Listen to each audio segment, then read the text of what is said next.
on that as a whole. This, coupled with the fact that the majority of neurodegenerative diseases are associated with advanced age, and in the context of aging population being a global trend, as you can see here, across different continents and looking at different incomes, the global trend is universal. Population is aging. And because of that, these disorders are about to have an even greater impact in the near future unless we find solutions for them. So, what are the causes? They're still poorly understood, but in particular, relative roles of genetics and environmental factors are being disputed. We can go, I have to interject here a fact which is probably obvious already, but I'm not going to be able to be comprehensive. I'm just going to touch upon some of the key elements of the story of neurodegenerative disease. But if we look at a few examples, we can illustrate one end of the spectrum of these disorders with Dr. Nancy Wexler, who researched the underlying cause of Huntington disease. She was motivated to go into research of that phenomenon because of her mom's illness. And even though she figured out that it's an autosomal dominant dynamic mutation of a Huntington gene that is practically 100% penetrant, she did not opt to have herself tested and is now actually suffering the consequences of the same disease that killed her mom. From such an extreme case of monogenic disorder that is autosomally dominant in inheritance, to, for all intents and purposes, mostly sporadic cases of disorders such as Parkinson's disease. I am illustrating the bunch of different possible causes with Pope John Paul II, Muhammad Ali, and Michael J. Fox. Michael J. Fox was assumed to have a familial type of the disorder because he started showing symptoms before age 40, but he may very likely be one of the people who have been exposed to environmental factors that had led to this disorder in his case. Muhammad Ali suffered a pugilistic form, which tells us that if you have way too many concussions, this can also lead to a neurodegenerative disorder. Whereas Pope John Paul II is an example of what we call sporadic age-associated type of Parkinson's disease. In this group of mostly sporadic disorders, as I suggested, there are a few cases of familial type of Parkinson's disease. But there are also such types for which we have identified undoubted key environmental factors, such as MPTP toxin, which has rendered young intravenous drug addicts Parkinsonian literally overnight in California in the 80s. That's a long story, but it does tell us that the environmental factors can play a crucial role in the pathogenesis of this disorder. In addition to that, there's this complex story of transmissible spongiform encephalopathies, or prion diseases, from scrapie to kuru in ritualistic cannibals of people, for people in Papua New Guinea. I apologize for the microphone dynamic that's probably heard in your ears. To the mad cow disease, illustrated on the right. These disorders not only can be genetic due to well-recognized individual gene mutation that leads to a disease almost as inevitably as in Huntington disease case, such as Gerstmann-Streusler-Scheinker's syndrome or familial Creutzfeldt-Jakob disease, but that's a minority of cases. The vast majority of these diseases is like sporadic Creutzfeldt-Jakob disease, which is due to some predisposition, genetic vulnerability, and then some cause from, or a bunch of causes from the environment that contribute to that vulnerability being fully manifest. And as we have learned from bovine spongiform encephalopathy, you can also, in a small percentage of cases, actually get infected with the cause, the information quantum in the form of prion, by ingesting it, so via the gastrointestinal tract, or having it injected in you in the form of cadaveric human growth hormone or cornea transplant. All in all, diverse paths that can lead to disease that is essentially all encompassed by the term transmissible spongiform encephalopathies and has the prion driven neurodegeneration at its core. But wait, there's more, because a significant contributing factor of a polymorphic codon 129 in the prion protein gene has significant influence on how, when the phenotype of the disease is going to manifest itself. What is the nature of the progression in terms of speed and distribution of pathology? So, a variety of factors, both genetic and environmental, contribute to these disorders. Regarding mechanisms, we can sum it up as essentially proteostasis failure. And I'm not going to dwell long on this. I will point your attention to the QR code, which leads directly to a YouTube set of recordings from the Symposium Neuroscience Conference 2021, when we had a workshop in which several of the key leading researchers of the world of these disorders have presented everything from tauopathies to Huntington disease, Parkinson disease, and transmissible spongiform encephalopathies, focusing on how exactly the damage to the proteostatic system affects the generation and progression of these disorders. Suffice it to say that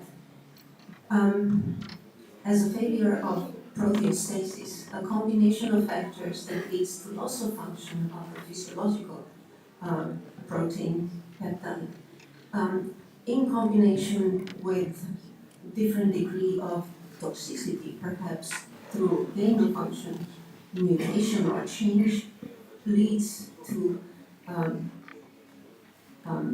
aggregation and propagation of these agents of neurodegeneration. Growth proteins can spread from cell to cell within individual brain and can also be, as I said before, carrier of sufficient information to pass the causal impetus to another organism. We know that a number of compensatory mechanisms exist within each and every organism, and essentially until they are all exhausted, pretty much, the disease is subclinical. Once they have been exhausted, they can no longer support the functions, and the clinically manifest disease is in full bloom. In regard to my own tackling the labyrinth, I have actually dealt all my adult life with research that started with mechanisms of degeneration and regeneration in the peripheral and central nervous system, and then went directly into looking for therapeutic options involving cell transplantation into Parkinson's disease models.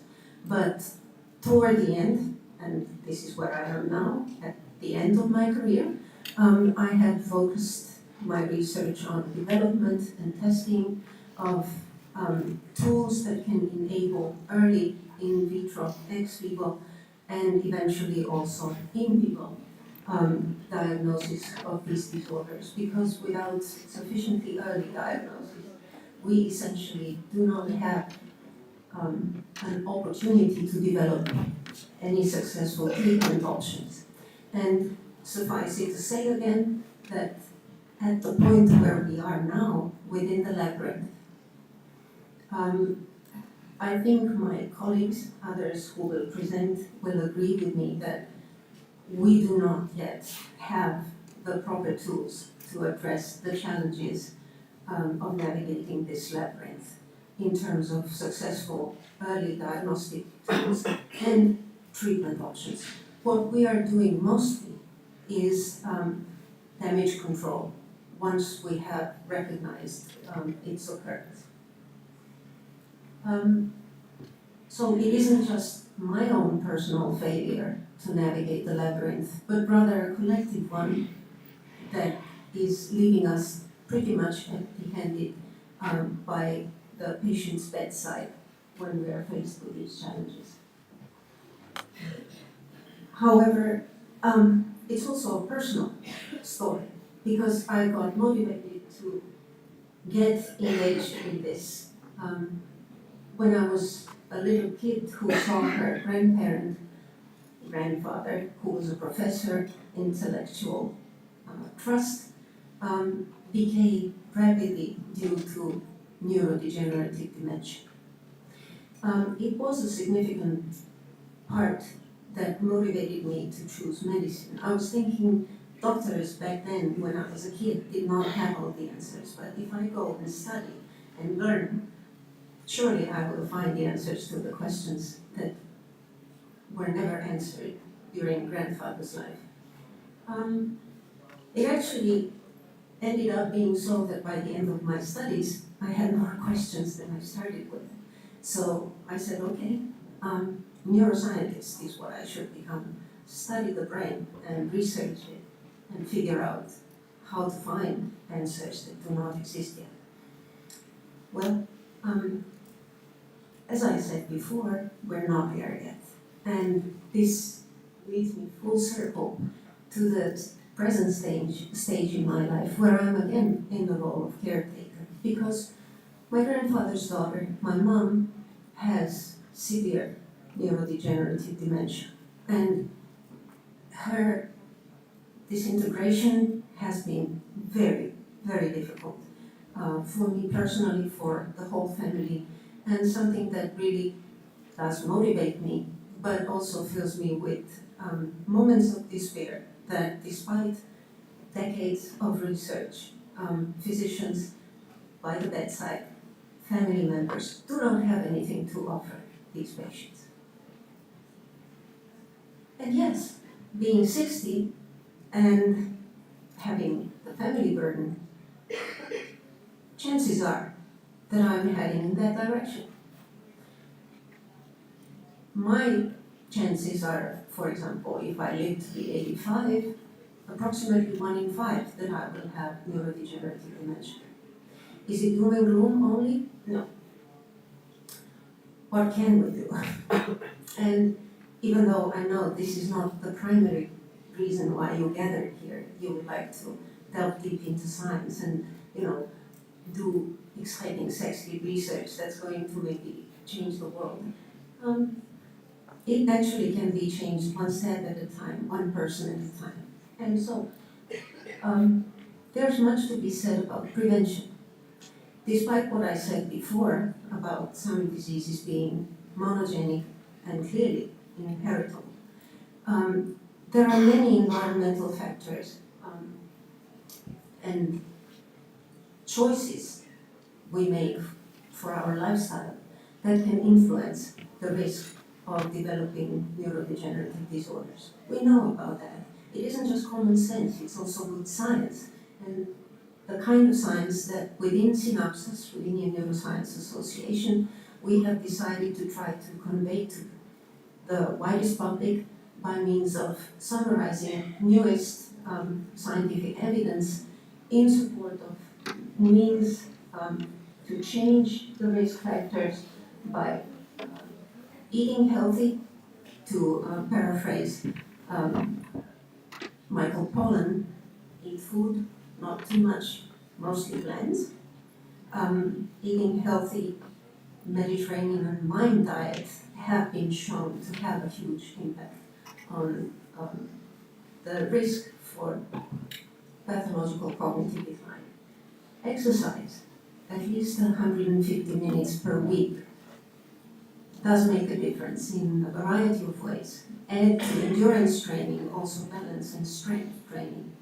Exercise your mind, but not necessarily only with crossword puzzles and going to sites which require you to pay to practice individual cognitive domains and skills. Anything you decide to learn and practice the skills you already have obtained improves your cognitive resilience, cognitive reserve, and somewhat reduces the risk of early cognitive decline. Take time to chill, spend time with friends, or if you are fed up with them, go and be by yourself, because we all need that as well. And find time for quality, sufficient sleep. It is one of the key factors in securing long-time brain health. As I said, there's science, and science supports what I have said is common sense. I would like to again invite you to consider coming to this year's Society for Neuroscience conference, which will take place at the end of September in Ljubljana, where we will have a lot of interesting things, but also a specific symposium devoted to brain health. There is even a series of longitudinal studies that show that even in older people at risk, we can do a lot by helping them eat healthy, exercise, keep company, socialize, and be mentally active. So in those people, for example, in the finger study of Finnish geriatric patient population, people at risk reduce that risk for pathological cognitive decline when these lifestyle factors were modified. Professor Mia Kivivelto, who ran the finger study and is now running the worldwide Fingers Network, is going to be one of the presenters at this symposium. And there will be others that will help us understand what tools they might be to use to assess the risk and, I'm finishing, and to act accordingly to improve your brain health and reduce cognitive decline. Not only are we still in the maze looking for the path out, but sometimes it feels like we're walking on embers because the ground is burning under our feet. As I suggested before, it's imperative that we do something. And I leave you with a picture that's actually painted by my mom before the illness changed her dramatically. Thank you very much.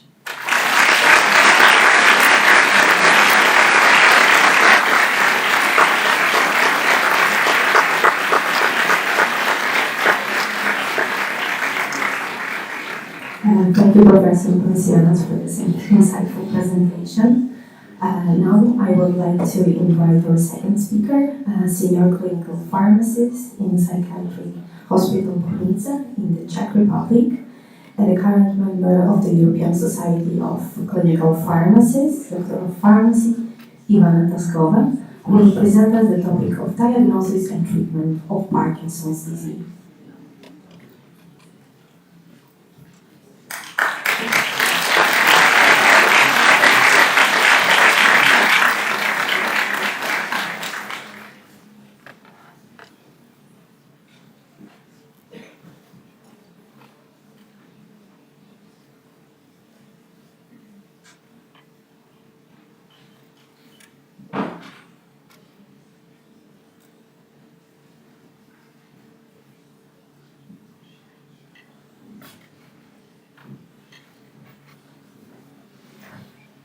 Dear ladies and gentlemen, thank you for the opportunity to be part of this wonderful event.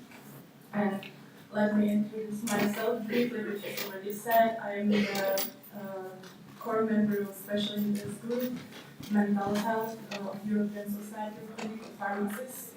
And we are still seeking new members, so if you are interested in mental health, please feel free to join us.